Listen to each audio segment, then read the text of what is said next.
German U-boat U-534 lay on the seabed for almost 50 years after being hit by an RAF death charge. The remains of the submarine contained an unexpected treasure trove when it was dragged up from the seabed. It was May 3rd, 1945, at exactly 2:47 a.m., and deep under the freezing North Atlantic, almost 200 nautical miles west of the Faroe Islands, a German submarine hung in the dark like a trapped animal. U-534 sat 60 meters below the surface, cold metal pressing against colder water. Raising this 250-foot submarine has taken 3 weeks. However, still it might have looked underwater. The seas were frequently too choppy to allow the network of steel cables attached to U-boat 534 to be pulled by the 2 cranes floating above it. While inside its narrow steel shell, Captain Herbert Nalo stood at the periscope with shaking hands. Not from fear. Fear had burned out years ago, but from exhaustion that settled into his bones. His crew felt it too. 5 years of war had stripped them down to the core, yet here they were, still alive, still running, still hoping for a miracle in a world that had already moved past them. The moment the ocean held its breath. Everyone knew the war was ending. Hitler was gone. Berlin was gone. Germany itself was collapsing. But the killing hadn't stopped.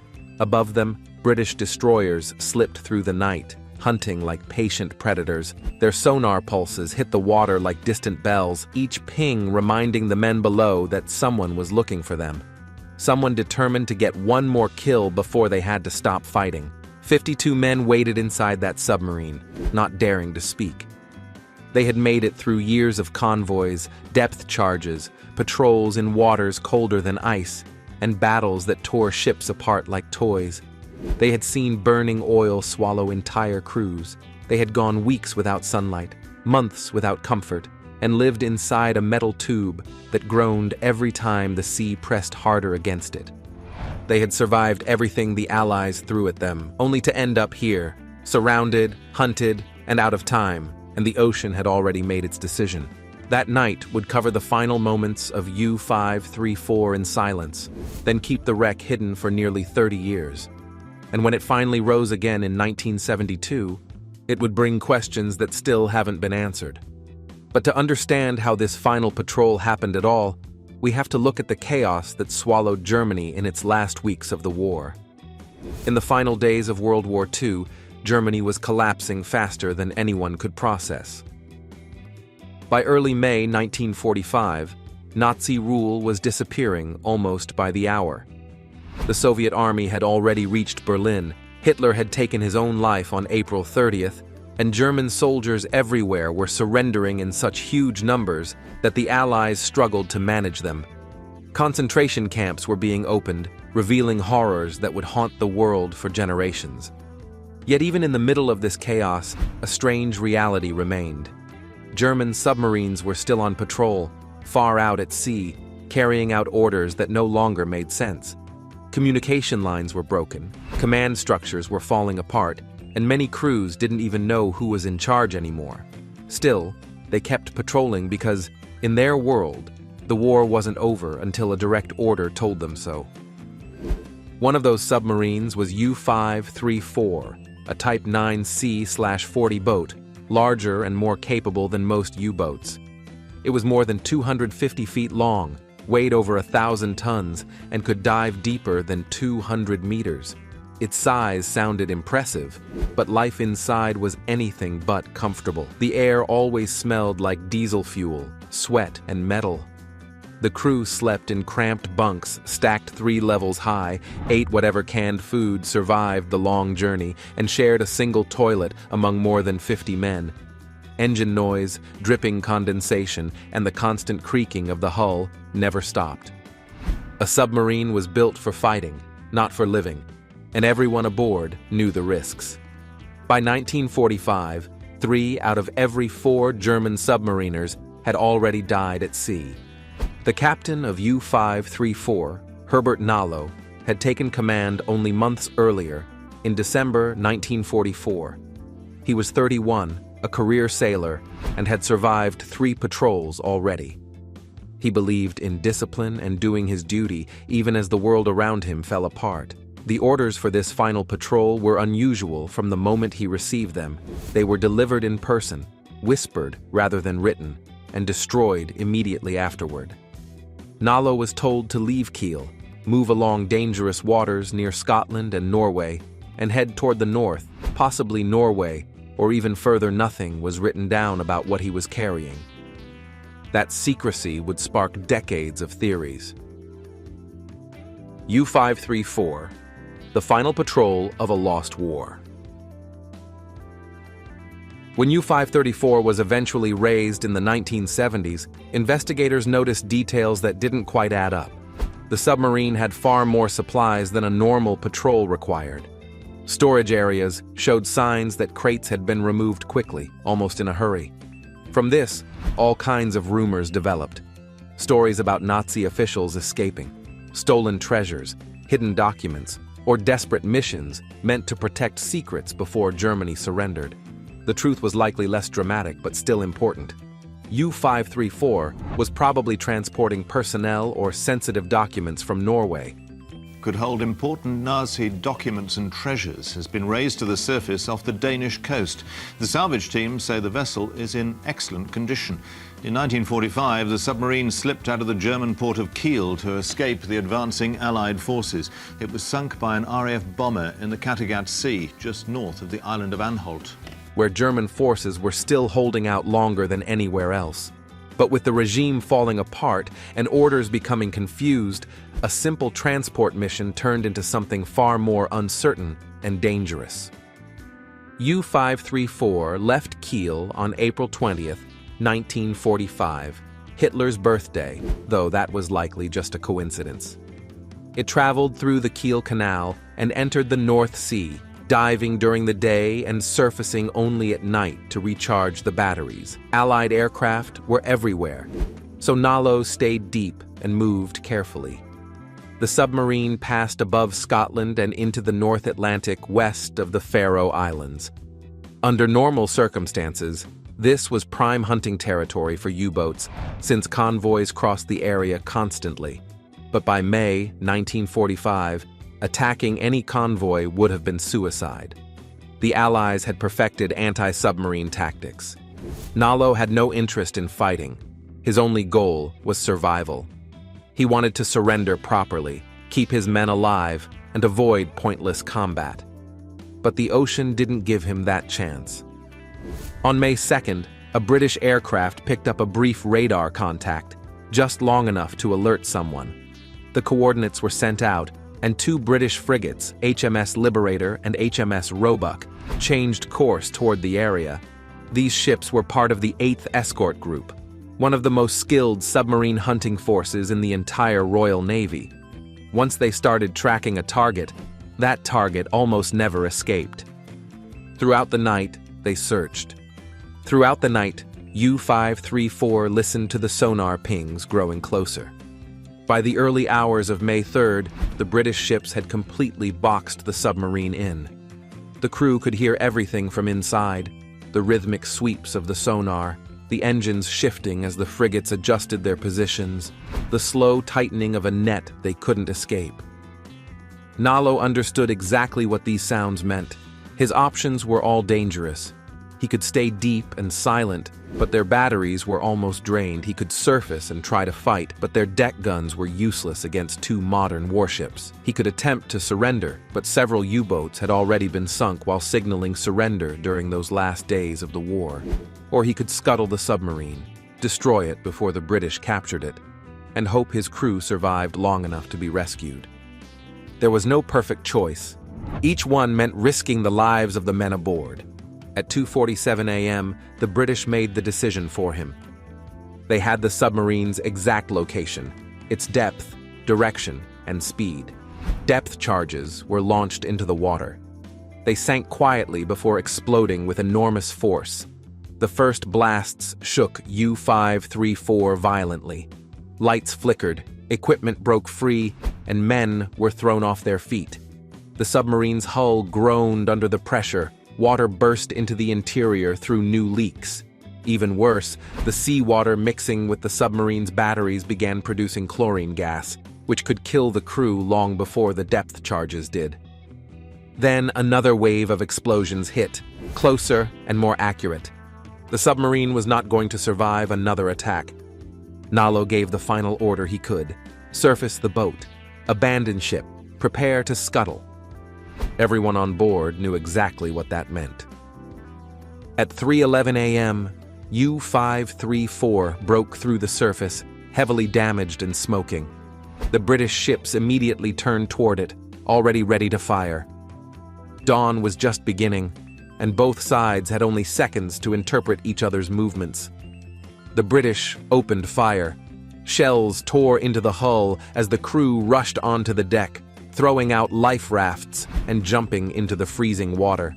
A shell exploded near the conning tower and wounded Captain Nalo. Meanwhile, the scuttling charges detonated inside the submarine, and it began to sink, stern first. Nalo was the last to jump. The freezing Atlantic water hit him like a shock. Around him, his crew fought to stay afloat. They had maybe 20 minutes before the cold killed them.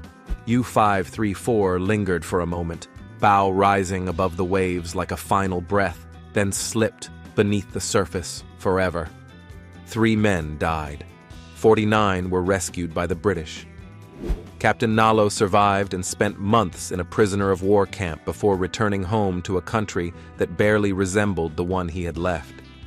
And U-534 remained on the seabed, silent and forgotten, waiting for someone to rediscover it. A submarine that refused to stay buried. For almost 3 decades, U-534 remained hidden beneath the cold North Atlantic, resting silently on the seabed as if the war had ended only yesterday. No search teams went after it, and no nation showed any real interest in finding it. It simply vanished from public memory. The British ships that had sunk it were long gone. The submariners who survived had returned to whatever lives they could rebuild, and the sea had wrapped the wreck in darkness and quiet. For years, it was just another forgotten story swallowed by the ocean. Yet, history has a way of resurfacing when no one expects it. In the early 1970s, Danish wreck hunter Åge Jensen began scanning waters near the Faroe Islands. He wasn't searching for submarines specifically. He wanted any wreck worth salvaging, but the readings he kept seeing were unusual. His sonar kept bouncing off something long and solid, something metallic and surprisingly intact. At first, he dismissed the idea that it could be a submarine. Wrecks that size rarely stay preserved so well. But the shape wouldn't leave his mind. He returned again and again, each time picking up clearer outlines on the sonar. Finally, he sent divers down to see what lay beneath. The divers descended through freezing water, their lights cutting through the darkness until the curved structure of a steel hull appeared. They brushed away mud and saw the unmistakable lines of a German U-boat. The conning tower, though covered in algae, was clearly intact. The submarine looked as if it had sunk only a few years earlier, not nearly 30. When the divers reached the surface again, they carried with them a discovery that immediately caught attention across Europe. A German submarine from the final week of the war had been located, almost untouched, almost exactly as it had been when it slipped beneath the waves in 1945. Once experts confirmed the identity, U-534, the mystery deepened.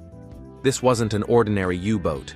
It had left port in the last days of the war, when Germany was collapsing on all fronts. It had received orders verbally, carried no clear explanation of its mission, and refused to surrender even when countless other submarines had already raised white flags. The fact that it was found so well preserved only added fuel to the questions.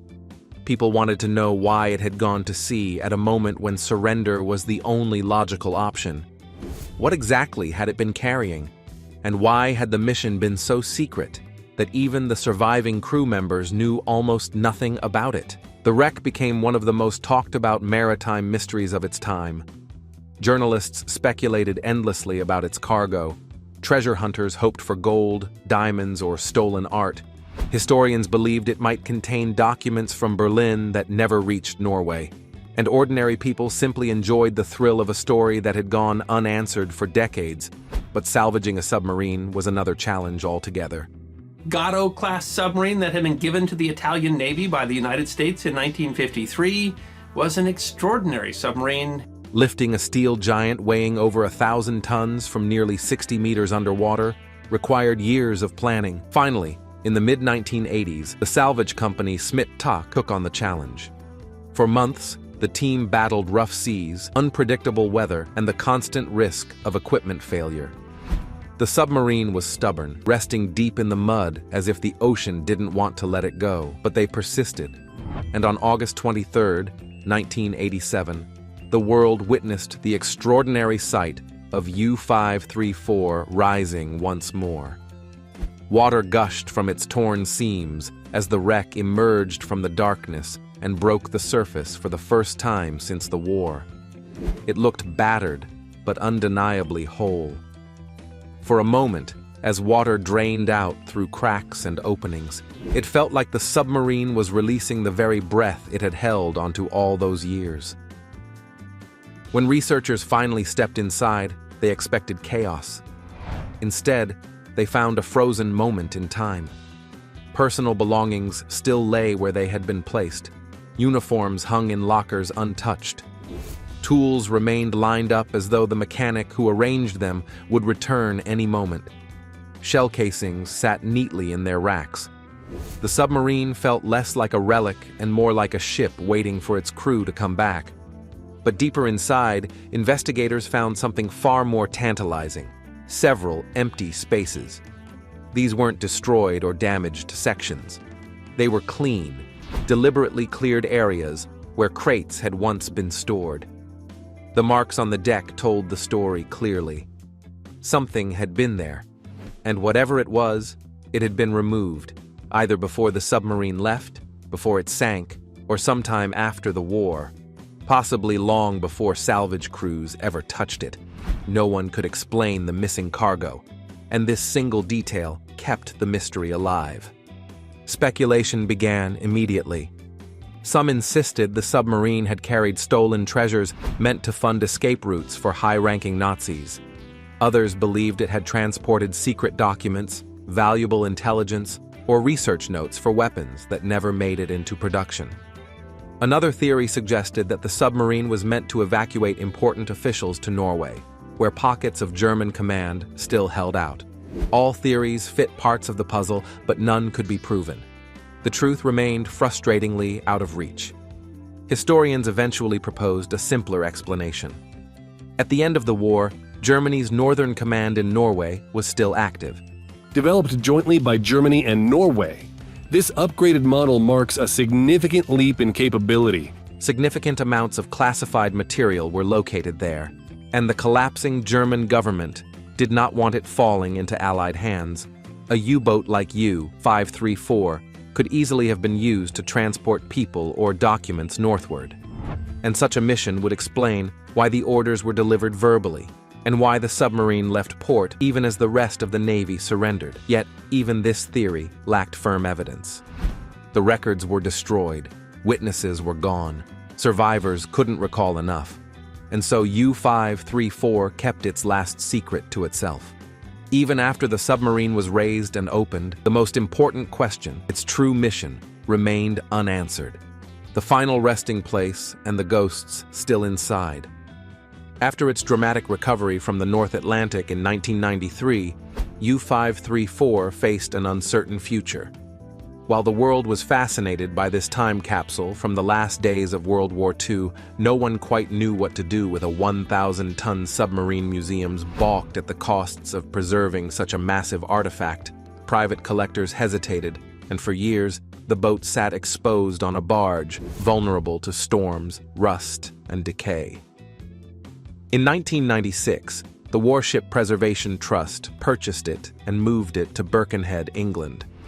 There, visitors could finally walk along its rusted hull and peer inside the cramped compartments, catching a glimpse of life aboard a submarine where men lived, worked, and fought in suffocating conditions, surrounded by machinery, oil, and the constant threat of death. But time was unforgiving. The trust eventually collapsed, leaving U-534 again exposed and nearly lost to the scrapyard. Public outcry and historical interest saved the boat when Mersey Travel stepped in, cutting it into 3 sections to bring it into an indoor museum at Woodside Ferry Terminal. While controversial, this decision allowed the public to explore the torpedo room, the control spaces, and the tiny bunks where sailors slept mere inches from lethal machinery. Walking through the compartments, visitors feel the weight of history, not just the metal and gauges, but the human lives intertwined with them. Men who faced unimaginable stress, isolation, and fear in service of a collapsing regime, whose fates were sealed the day U-534 slipped beneath the waves. Today, the submarine remains more than a relic. It is a silent witness to a war, a story, and a mystery that may never be fully solved. Theories about its final mission circulate endlessly, but no answer is complete. U-534 carries its secrets quietly, a vessel that survived the war, the ocean, and decades of uncertainty, yet refuses to reveal its last story. Standing inside her compartments, one can almost hear the echoes of footsteps on steel decks, the whispered orders, and the silent prayers of men long gone. In a world where nearly everything can be explained or searched, some mysteries endure. U-534 is one of them, a haunting reminder that history is not just recorded in books, but etched into metal, water, and memory. Step inside her world, walk the narrow halls, imagine the fear, and let U-534 speak its secrets. Then share her story, because some lessons of the past should never sink into silence. Like and share to keep history alive.